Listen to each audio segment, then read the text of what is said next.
Mr. Shoaib, you were saying something?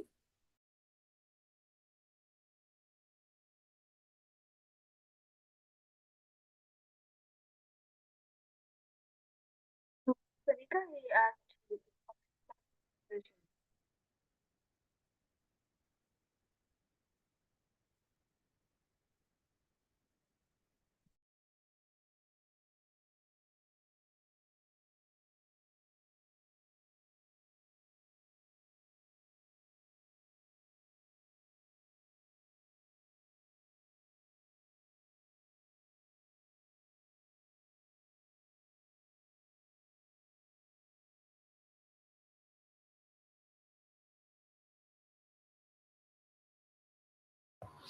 Assalamu alaikum, everybody.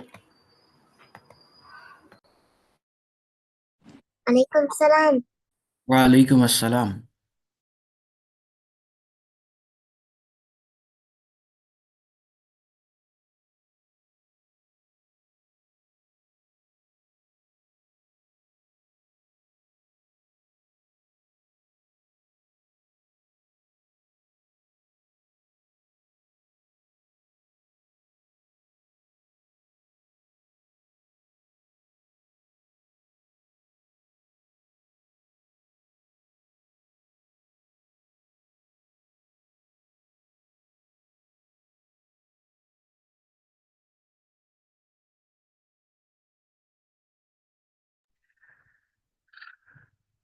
Assalamu alaikum, Mr. David, and welcome. Alaikum salam. It's basically me, Shoaib Rashid here. Hi, very good to meet you now.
Mr. Rashid, are you in the meeting?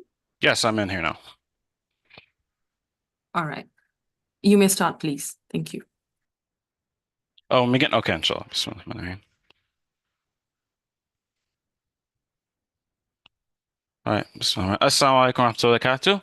It is with great pleasure that I introduce to you our next keynote speaker, a true champion of education and leadership. This speaker is someone who not only understands the transformative power of learning, but for more than 15 years has inspired others to cultivate and harness that power for personal and professional growth and success. Today, he will share his invaluable insights on education, offering fresh perspective and actionable ideas that we hope will resonate with learners, educators, and parents alike. We can expect his words to inspire, motivate, and empower us on our collective journey of lifelong learning. Please join me in giving a warm and enthusiastic welcome to Mr. David Kincaid. Assalamu alaikum, respected teachers, parents, and students.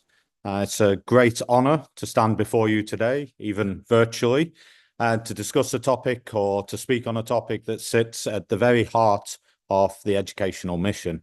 the integration of project-based learning, or PBL, with Islamic pedagogy. Today, we'll try and explore how these two methodologies work in harmony to foster an enriching learning environment that supports our students' success holistically. As that very kind introduction stated, my name is David Kincaid. I have the utmost honour of being the current superintendent for Next Generation School in Dubai. This is currently the only Islamic American curriculum school operating in the UAE. I've also taught and been part of the educational leadership team across 3 different countries, a number of schools, and many different curricula. And hopefully that positions me well to speak about the importance of PBL and of Islamic pedagogy. In our rapidly changing world, education must adapt to equip our students with the skills they need to navigate in the future. Project-based learning provides a robust framework for achieving this. PBL encourages students to immerse themselves in real-world challenges, construct knowledge through experience, rather than just merely absorbing information. So if we look at some of the strengths of project-based learning, because for me, that experiential learning is really where education is moving to in its future. Gone, hopefully, of the days of lecturers, of sages on the stage, of people that are reservoirs of knowledge, but rather facilitators or enablers, people who are going to help our future, our young people, reach the fullness of their potential. So PBL does this through active engagement. Have you ever noticed how excited students or children become when they're working on something they're passionate about? It doesn't matter what it is. Imagine when you come home, sometimes as parents, we get that wonderful thing and we say to the children, what did you learn today? Or what did you learn at school? And we get a variety of answers from nothing, not much, the same things. And compare that to when they want to really tell you something, when they want to explain their latest interest or craze or something they've found out that they think is so wonderful, where you borderline cannot stop the children from talking. This is the difference that actually makes active engagement and harnessing those interests and that agency of students. This is the key word. Very, very much children feel that they have no power, they have no choice, no agency. So for us, we have to give them that, but in a facilitated manner. So we are instructing them in the right direction, but they feel that they have the power to choose, to direct, to go beyond this. So through PBL, students can take charge of their education. It's a key element that really fosters a genuine love for learning. We see that curiosity ignites when students can pursue their own interests. Consider a project where students are exploring environmental issues. This could be a rather turgid subject. It could be seen as quite boring, but as soon as they're applying it within their own community, looking at the weather outside, looking at how it is changing, looking at perhaps how things are being changed through recycling, through fossil fuels, through different things, it starts to really connect with them. And as soon as you move into devising ways to rectify any of the mistakes, this not only deepens their understanding, but also instills a sense of responsibility towards the issue being discussed. Furthermore, the second big strength of this is real-world connections. PBL allows students to connect their studies to real-world context. When they work on projects, they tackle actual problems. Students recognize the importance of what they learn. As an educator, one of the first questions you have to learn to field is, but when will I ever use this? This was particularly hard for me as an English teacher. This one student said, I understand, sir, but no one's ever going to have a life emergency over whether this is a metaphor or a simile. This information isn't important. PBL neatly sidesteps that by putting everything at the center of learning, the real-world connections and contrasts. For example, if they're developing a business plan for a local charity to help support their good work, they can apply mathematical concepts, economic theories, even social studies principles, things that are far too abstract for most students unless they are connected to the real world. Assalamu alaikum wa rahmatullahi wa barakatuh. Alaikum salam, thank you for joining us. So you're looking at how their learning solidifies knowledge through practical application. It makes education meaningful and relevant. Furthermore, PBL really looks at collaboration and teamwork. More and more so in the future, and in the present, we are moving towards looking at these soft skills as key components of success. If we are not able to work together, no matter how smart, how strong the individual, then they are unlikely to be as successful as if they were a member of a wider team. So it almost makes it crucial for students to learn how to communicate effectively, respect diverse perspectives, and solve problems together. And picture this, we've got this fantastic opportunity through this school where you might look at students who are collaborating on a project, bringing unique insights and experience. They not only might not be working together in the same room, they may not even be in the same country or the same continent. So imagine those different perspectives, the richness of that knowledge, and also the skills of being able to connect and learn from one another.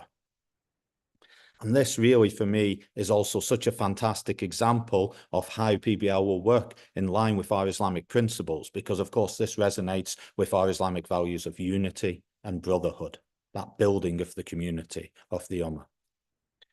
Finally, for PBL, you're looking at critical thinking and problem solving.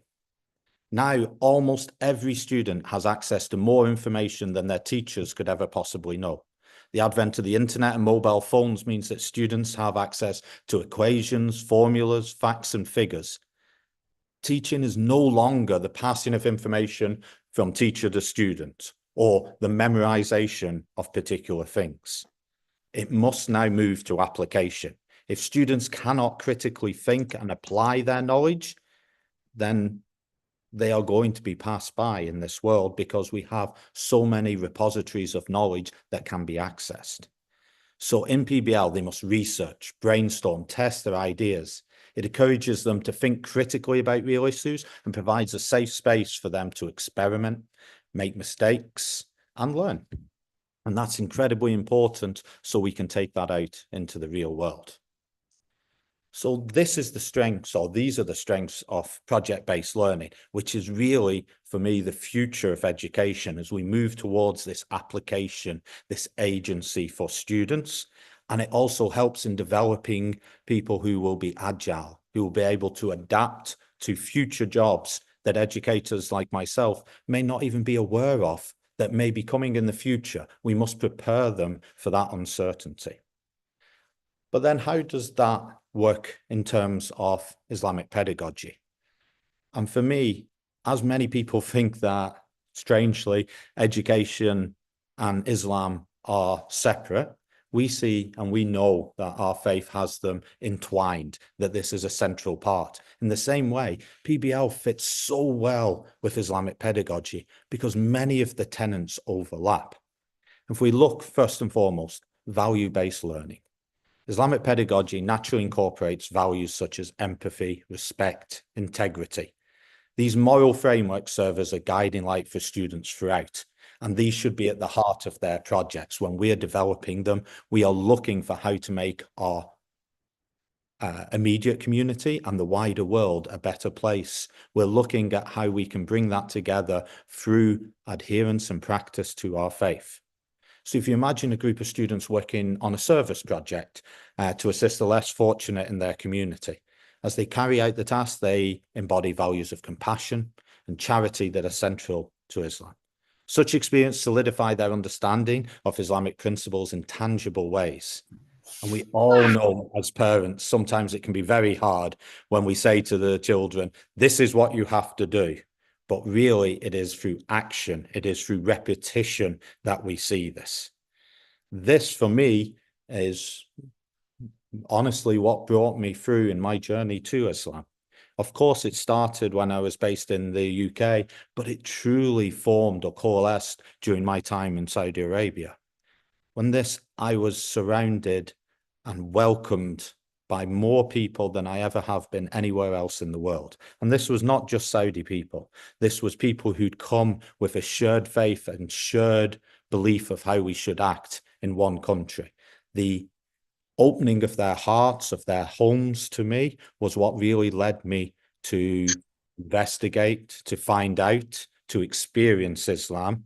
And alhamdulillah, what led me eventually to reprising my role and accepting of Islam into my life. This idea, this experience is what we want to give our kids. Even though they already have such a great start, we want to solidify that so they can really see Islam in action.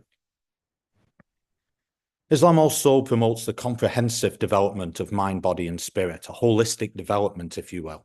Within our educational practices, integrating Islamic principles ensures that students excel academically while staying spiritually grounded. Take, for instance, the practice of prayer and reflection before embarking on a project. Instilling a sense of mindfulness can help students align their intentions with their learning objectives, foster a deeper connection to their work. It should not be this separation or this secular nature that education is often performed in across the world. Education is of paramount importance within Islam. Again, without drawing too much on my personal experience, what spoke to me as it did so many people. If you look at the opening of the Quran, where it says, Iqra, Iqra, Iqra, read, read, read. So this, as a teacher, as somebody coming, as the first time looking at those holy words, it really, really, of course, engages, looking at this is something that is going to improve me, not just academically, not just mentally, but spiritually, socially, emotionally. You can also see, obviously, as we touched upon previously, the idea of community and service within Islam. Assalamualaikum. Alaikum salam. The importance of community service and helping others is deeply embedded in our teachings. And we are able to extend beyond that in PBL, taking it outside of the classroom and encouraging students to engage with their communities positively. When students conduct a project focused on community enrichment, they experience the joy of giving, understand the impact of their contribution, and fulfill their obligation to serve humanity. I still remember, and alhamdulillah, I'm able to draw upon my time doing community service as a 16 and 17-year-old. I served for a number of weeks in an orphanage, in a children's home in Malaysia, in Kuala Lumpur. And the simple joy, the excitement, the interest that the children had from having myself and other visitors meant that weeks after our community service project had finished, we still went back. We still gave up that time. And it's that has led me to instill, inshallah, the same ideas of community service, of giving to our community, to my children, and that we are able to build up in this way to make that positive difference. And then the last piece that I would talk about is reflection and growth. In Islamic education, self-reflection is a crucial practice. By regularly evaluating their learning experiences, students not only track their progress, but also internalize the lesson learned. And if we consider incorporating reflection journals within PBL, where students can write about the challenges they faced during a project, how they overcame them, or even if we look at doing these journals in our daily life, and the challenges that we have and how we want to overcome them, how we want to improve. This practice, of course, cultivates resilience and a growth mindset, essential traits for success in any endeavor.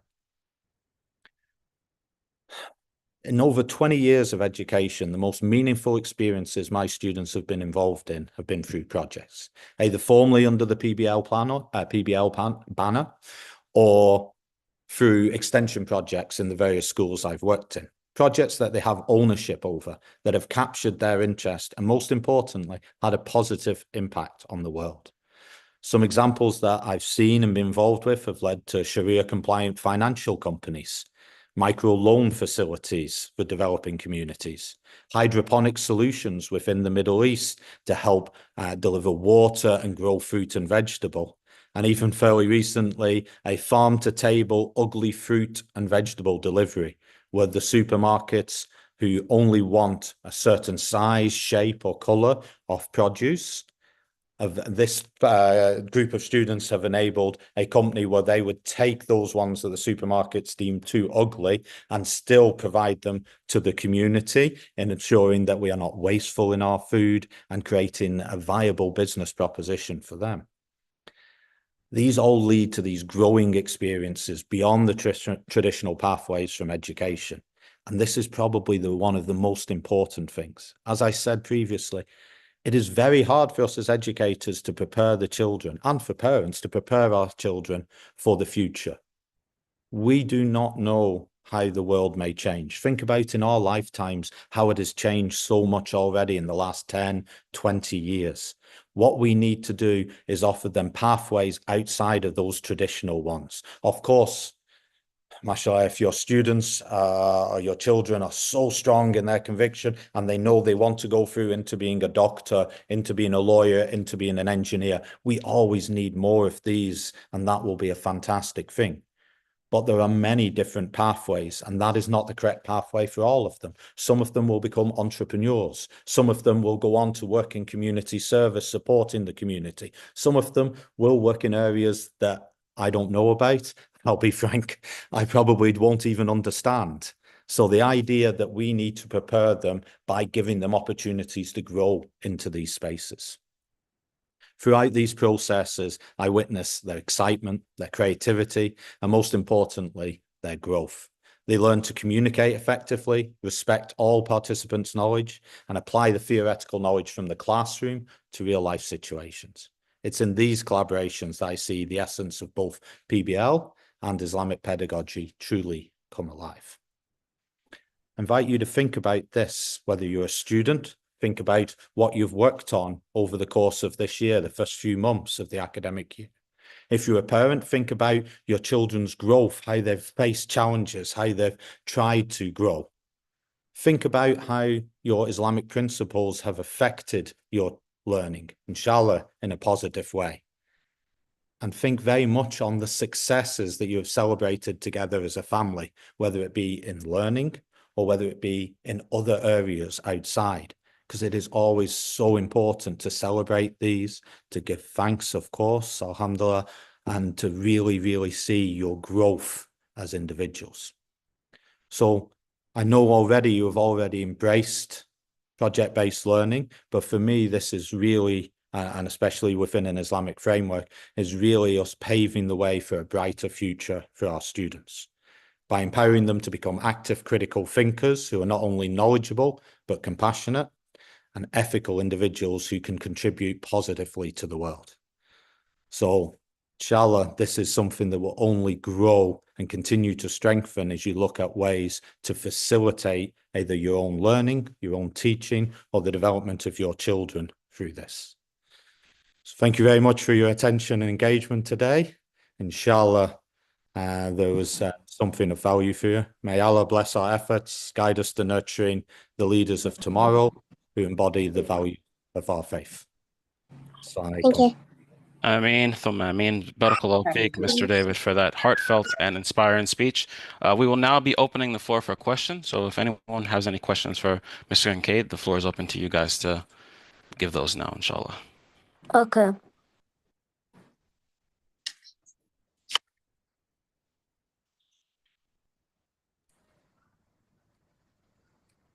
Yes, Al-Magdad, go ahead. So I don't have any questions, but I'd just like to say at some point in your speech, you mentioned how you mentioned Saudi Arabia, and this is like not just Saudi Arabia, but this is around the world. So I'd like to say, not trying to criticize your speech. I'm actually trying to promote this way of learning. Like even when it's called American Islamic School, that was like a gem to me because up until I was 4, we lived in America, but now I live in Saudi Arabia for almost 10 years of my life, 9 or 10 years.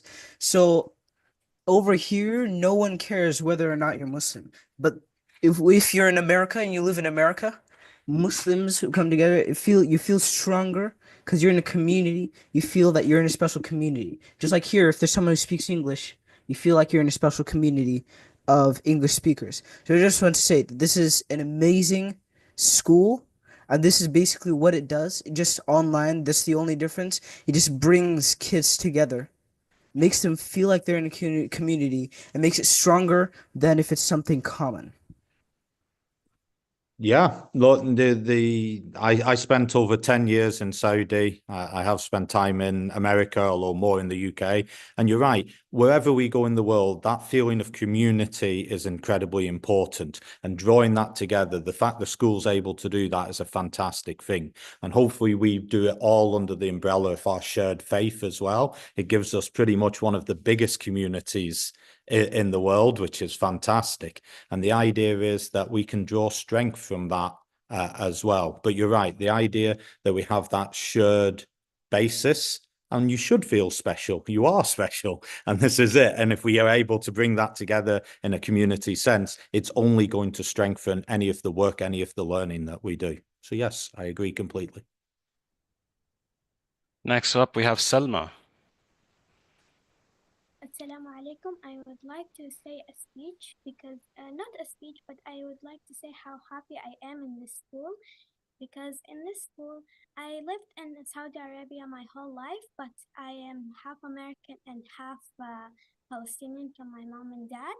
And my life here in Saudi, I've never had someone in my neighborhood. I've never seen someone speak English, but in this school, I'm happy to be in a school where someone understands me and speak English as much as I do, because my first language is English. And to be in this school and someone understands English as much as I do, I feel so happy.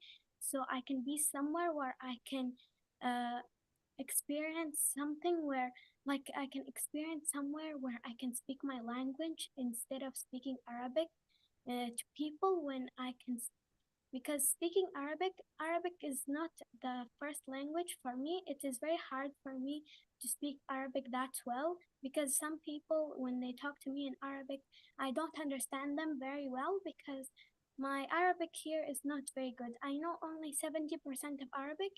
In this school, it's English for Americans and anyone else who speaks English, and they go to this school. I feel so happy to be in this school and someone understands me finally. Alaikum salam. Salma, I think you do yourself a disservice. You say 70% of Arabic, mashallah, that's amazing. My wife still tells me that I sound like a 4-year-old child when I speak Arabic. So, mashallah. But yes, you are right. That ability to express yourself and have people who understand you, and you can finally say all the things that are in your mind and really feel a sharing of ideas, that's incredibly important. And we're so lucky that we're able to do this through this forum. So that's fantastic. I'm so happy that it's working out so well for you. All right, we have time for one more question, inshallah. Miss Uzma, I believe you'd like to speak. Mic's up for you. Assalamu alaikum wa rahmatullahi wa barakatuhu. I would like to add here with regards to the keynote shared by Mr. David that I, being the faculty member of AIS, feel really privileged to work for the American Islamic School, where we have students coming up from Muslim community. And on the other hand, we have multicultural students coming from different backgrounds. So we have a chance to communicate and learn through different culture differences.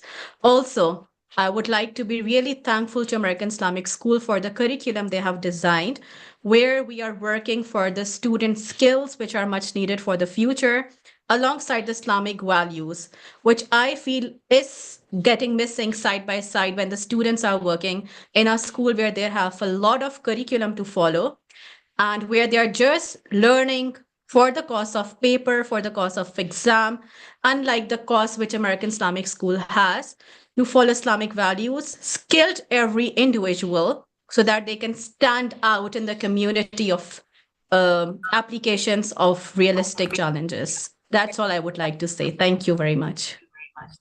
No, I think you're right. It is a wonderful program. It is truly strengthening what we want our children to learn. We want them to be armored in their faith, to be strong enough to go and stand wherever they end up in the future. but also to have those skills and be able to apply them, as you so eloquently said. Yes.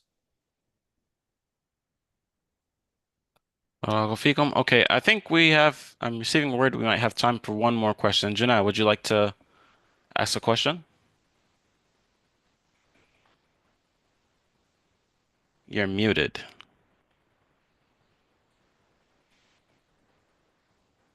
Don't worry, it happens to me as well. I wanted to say something that I also feel like that I'm happy that I'm in the school because most people here speak English. Not many people in my country speak English. It is fantastic, isn't it? Being able to understand and, as I said, share your thoughts and grow with them. Like the first student said, it's a wonderful community. You feel special. And the American Islamic School is such a fantastic institute because it gives us that opportunity for you to share with people around the world and really grow and develop and be heard. So you're right. It is a fantastic thing. All right, I think that will wrap up our second keynote speech, inshallah. Jazakallah khair again, Mr. David, for giving your speech and also for answering these questions. Thank you to all the participants who got to ask questions. And for anyone who didn't get to ask a question this time, my apologies. We've kind of run short on the time, but we do have a 30-minute break between now and between when the second batch of exhibitions will begin, inshallah. So again, I believe the link to the landing page will be provided again for you guys. So when that time comes after about 30 minutes, you can join again and commence with the exhibitions, inshallah. All right? Barakallahu feekum. Okay.